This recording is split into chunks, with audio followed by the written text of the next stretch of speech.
ნელ დასახადია. ეხლა ის თანხა შემოვიდა 500-ზე მეტი განაცხადი. დასაწყისიდან 500-ზე მეტი განაცხადიდან დაფინანსდა უკვე სადღაც 32-33 კოოპერატივი და ეხლა კიდე რამოდენიმე შეირჩევა.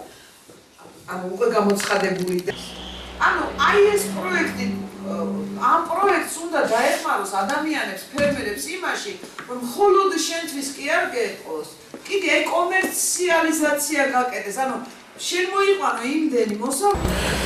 თუნდაც იმ თვალსაზრისით, რომ სოფლის მეურნეობის კუთხით დამფინანსებელი არასამთავრობო სტრუქტურა ჩვენ რაიონში აქამდე არ მოქმედებდა და გული გწყდებოდა იმაზე, რომ 2 წელია საქართველოს სხვა ტერიტორიებში, სხვა რაიონებში მსგავსი სტრუქტურები, მსგავსი არასამთავრობოები საგრანტო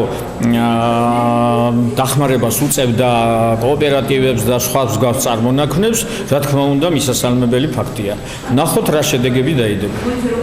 შეხვედრა საინტერესოა იქიდან გამომდინარე, რომ სოფლის მეურნეობის გაძლიერება ასეთი პროექტებით შესაძლებელია. რეალური არის. იქიდან გამომდინარე, რომ კოოპერატივი არ გვაქვს, ჯერჯერობით წევრებიც არ ვართ, ალბათ საინტერესო იქნება, რომ შეიქმნას კოოპერატივი და შესაძლებელი იქნება დაფინანსების მოპოვებაც.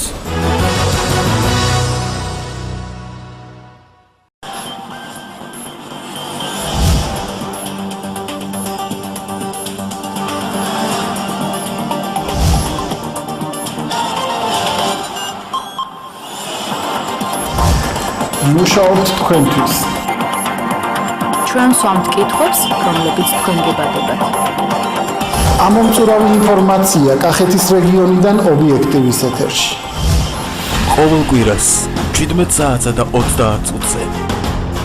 დედოფლის წყაროს საათი მედია კავშირ ობიექტივის ეთერში.